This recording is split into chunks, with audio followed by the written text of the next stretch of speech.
Os Estados Unidos têm a população mais armada do mundo. São 400 milhões de armas nas mãos de civis. É mais do que uma arma por pessoa. Todo americano tem o direito de andar armado em lugares públicos. Nenhum outro país garante aos seus cidadãos tamanho acesso às armas. Para tornar a questão ainda mais complexa, o direito é constitucional e não pode ser alterado pelo Congresso ou pelo presidente. Por que eles têm esse direito? E como isso impacta o Brasil hoje? Eu sou Danilo Fernandes, sou advogado e quero falar sobre o direito americano de ter e portar armas. Se você fizer uma busca rápida no YouTube com os termos Open Carry, você vai encontrar centenas de vídeos de cidadãos americanos portando fuzis de grosso calibre, armas de guerra em espaços públicos e privados, muitas vezes em grupos. Isso tudo sob a absoluta tolerância das autoridades públicas. Apenas alguns estados permitem esse porte ostensivo de armas em locais públicos, mas todos os estados permitem o Concealed Carry, que é o porte velado de armas menores. Os vídeos podem parecer chocantes, mas são um claro sinal de como funcionam as leis naquele país. Vamos falar sobre a norma que prevê esse direito. Enquanto no Brasil a posse e o porte de armas são regulados por uma lei ordinária, nos Estados Unidos, o direito é regulado pela própria Constituição. Isso quer dizer que é um direito constitucional, assim como o direito à educação no Brasil, por exemplo. Ele está previsto na segunda emenda da Constituição americana. O texto diz o seguinte: uma bem regulamentada milícia, sendo necessária para a manutenção de um Estado livre, o direito do povo de ter e portar armas não será infringido. O texto é complexo, então antes vamos dar um passo para trás e entender a origem desse direito. E se vamos falar de direito constitucional, primeiro, é preciso falar de Constituição Americana, que é a Constituição mais antiga do mundo. A Constituição Americana foi criada quando os Estados Unidos, que eram colônia britânica, se rebelaram e declararam independência. Para entender a realidade americana, é útil fazer uma comparação com a independência brasileira, já que ambos os países são semelhantes quanto ao passado colonial, vasto território e grande população. A história da independência americana é bem diferente da nossa. Aqui, quando o Brasil era uma colônia portuguesa, a coroa migrou para cá fugindo de Napoleão. Quando as coisas se acalmaram, o rei eventualmente retornou a Portugal, mas deixou seu filho como príncipe regente do Brasil. Esse príncipe, Dom Pedro, declarou a independência. Já nos Estados Unidos, eles lutaram uma guerra contra o país colonizador, no caso deles, a Inglaterra. Os responsáveis por organizar e liderar as colônias britânicas da América nessa revolução fundaram os Estados Unidos e ficaram conhecidos como pais fundadores. Como no Brasil quem declarou a independência foi um monarca, o Brasil se tornou uma monarquia constitucional. Na América, quem declarou a independência foram os cidadãos comuns, e eles aplicaram no novo país as ideias liberais iluministas que estavam sendo muito debatidas na Europa na época, e que culminaram, anos depois, naquele continente, na Revolução Francesa. Portanto, o Brasil só deixou de ser uma monarquia para se transformar numa república em 1889. Já os Estados Unidos sempre foram uma república, desde a sua fundação, em 1776. Junto com a fundação da América, veio a necessidade de uma Constituição. Essa Constituição, originalmente, só tinha 7 artigos. Em comparação, a brasileira tem 250. Para resolver algumas disputas internas, a Constituição americana foi emendada em 1791. Essa primeira emenda é chamada de Bill of Rights, ou Carta de Direitos. É nesta carta que está previsto o direito de portar armas. A Bill of Rights trouxe 10 emendas à Constituição, que versam primariamente sobre direitos individuais dos cidadãos dos Estados Unidos. A primeira emenda, por exemplo, fala sobre a liberdade de expressão. A segunda emenda, nosso alvo nesse vídeo, fala sobre a liberdade de andar armado. Vamos ver o texto de novo. Uma bem regulada milícia, sendo necessária para a manutenção de um Estado livre, o direito do povo de ter e portar armas não será infringido. O texto é curto, mas é profundo. É fácil se perder nas palavras. Quanto mais se lê, mais complexo fica. Então, antes de analisarmos esse direito em específico, seria mais fácil se nós fizéssemos um paralelo com um direito previsto tanto na Constituição americana como na Constituição brasileira. Assim podemos entender as diferenças e as semelhanças dos legisladores quando eles querem criar o mesmo direito. O direito previsto na primeira emenda americana é perfeito para isso. É o direito à liberdade de expressão. No Brasil, o direito à liberdade de expressão é previsto no artigo 5º, inciso 9º. O texto é o seguinte: é livre a expressão da atividade intelectual, artística, científica e de comunicação, independentemente de censura ou licença. Já na Constituição americana, a emenda que prevê a liberdade de expressão tem o seguinte texto: o Congresso não deverá fazer qualquer lei a respeito de um estabelecimento de religião, ou proibir o seu livre exercício, ou restringindo a liberdade de expressão, ou da imprensa, ou o direito das pessoas de se reunirem pacificamente e de fazerem pedidos ao governo para que sejam feitas reparações de queixas. Agora é fácil de ver a diferença entre as normas legais. Se atente ao texto. É livre na Constituição brasileira e o Congresso não deverá na americana. Não é preciso ser advogado para perceber a colossal diferença entre o intento dos legisladores. Enquanto a lei brasileira concede um direito, dá um direito à população, estabelece aquilo que os juristas chamam de direito positivo, a Constituição americana faz o exato oposto. Ela prevê que o Congresso, que é quem elabora as leis, está proibido de fazer leis sobre a liberdade de expressão. Estabelece o que é chamado de direito negativo. A diferença pode parecer pequena, mas ela é monumental. Pense na premissa. Para os americanos, se o direito é concedido, quer dizer que ele é dado. É uma autoridade que lhe beneficia com um direito, uma liberdade, uma graça. Se o direito é negativo, quer dizer que o direito protegido pela norma negativa precede a instituição que o protege. Se a Constituição está dizendo que aquele direito não pode ser infringido, então quer dizer que ele é anterior ao órgão que o institui. Anterior, inclusive, à própria Constituição. Mais do que isso, quer dizer que ele existe autonomamente, e não obstante a existência do órgão que o protege.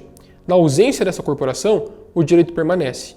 Para os americanos, este é um direito natural, inerente à condição humana, e existe não obstante a vontade política de um país, um partido ou um grupo. Ele se opõe a tudo e a todos. Ele é característica intrínseca da humanidade. Negá-lo é reduzir a liberdade e a própria natureza humana. Talvez você esteja pensando que isso é exagero. Afinal, se o objetivo dos legisladores é o mesmo, garantir um direito, não pode ser que uma diferença tão pequena entre prevê-lo positivamente e negativamente tenha um impacto tão gigantesco na forma como a norma legal é interpretada. Entretanto, existem documentos da época dos fundadores que comprovam que este era exatamente o objetivo deles, como os papéis federalistas de Alexander Hamilton. Há também precedentes legais, inclusive da Suprema Corte Americana, que reconhecem esse fato. Tamanha era a preocupação dos pais fundadores com o Estado violador de liberdades que eles temiam que enumerar direitos positivos na Constituição abriria o precedente de que o direito emana do Estado e pode ser ressignificado por ele. Portanto, decidiram por enumerar os direitos fundamentais de forma negativa. Alguns foram além. Por exemplo, Alexander Hamilton, um dos pais fundadores, se opunha até à enumeração negativa. Segundo ele, essa enumeração protegeria apenas aqueles direitos previstos negativamente, mas não protegeria outros não previstos, inclusive aqueles que possam vir a existir com o avanço tecnológico. Ele deixou claro seu ponto de vista no papel federalista número 84, onde argumenta: por que declarar que as coisas não devem ser feitas quando não há poder para fazê-las? Por que, por exemplo, deveria ser dito que a liberdade de imprensa não deve ser restringida, quando nenhum poder foi dado pelo qual tal restrição possa ser imposta? Eu não discuto que essa previsão possa conferir poder regulatório, mas é evidente que iria prover, a homens dispostos, um precedente plausível para aclamar esse poder. Para ele, a Constituição americana não deveria enumerar nenhum direito individual e deveria ser extirpada da União a competência de legislar sobre qualquer tema que não fosse positivamente previsto. Sua opinião eventualmente foi vencida e nasceu a Bill of Rights, a Carta dos Direitos. Nesta mesma direção, temos a decisão da Suprema Corte no emblemático caso United States versus Cruikshank. Nela, os magistrados da Suprema Corte Americana acordaram nesta mesma conclusão, num julgamento quanto à segunda emenda. Veja esse trecho da decisão. O direito ali especificado é o de portar armas com um propósito legal. Esse direito não é dado pela Constituição, nem depende, de qualquer forma, daquele instrumento para existir. A segunda emenda unicamente declara que o direito não será infringido. Isso tudo deixa claro que o objetivo dos fundadores, que hoje é protegido pela Suprema Corte, é cristalino: impedir a violação de direitos pelo governo, estabelecendo um direito negativo e, portanto, reconhecendo que o direito precede o Estado, o governo e a própria Constituição. Agora que conhecemos os motivos da escolha pelo direito negativo, podemos examinar o texto da segunda emenda com clareza. Vamos a ele. Uma bem regulada milícia, sendo necessária para a segurança de um Estado livre, o direito do povo de ter e portar armas não deve ser infringido. Essa primeira parte do texto é o que os juristas chamam de cláusula preambular. Ela necessariamente vem antes da cláusula operativa, e nada mais é do que uma justificativa do direito que virá a seguir. Ela tem o objetivo de reforçá-lo, nunca de suprimi-lo. A segunda parte do texto, a cláusula operativa, é o direito em si.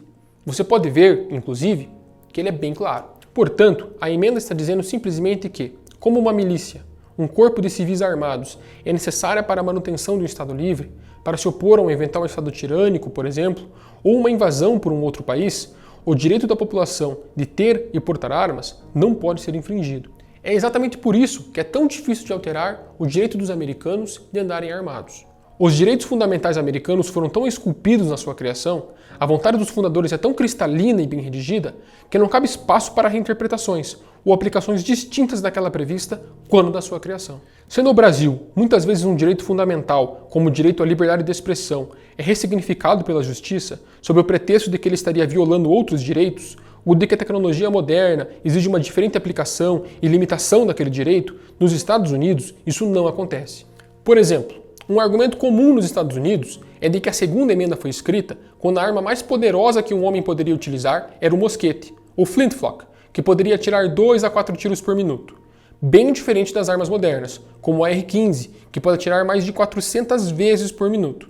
Por isso, muitos americanos pedem por leis mais restritas para armas modernas, como a AR-15.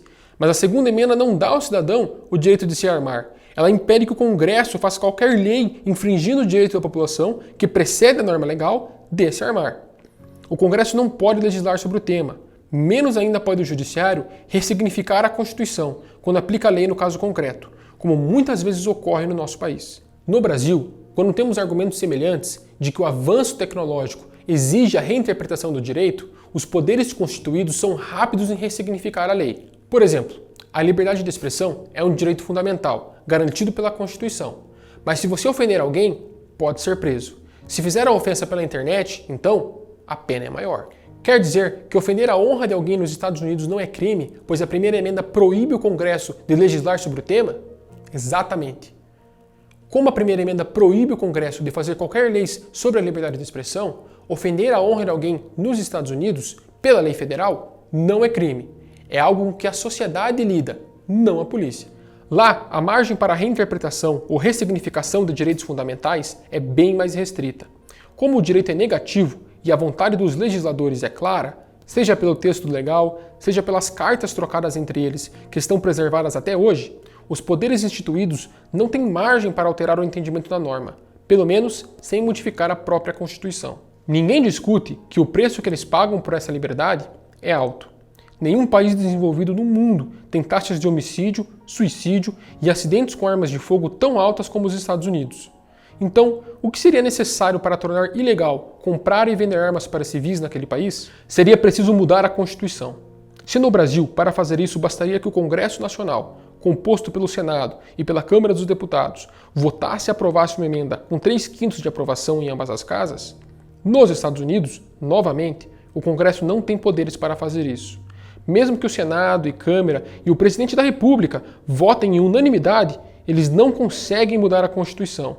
Eles podiam apenas trazer um projeto de emenda, mas para ela ter validade, é preciso que 3/4 dos estados votem e aprovem uma mudança constitucional. Aí sim, a Constituição poderia ser alterada e o direito ao porte e posse de armas relativizado, ou extinto.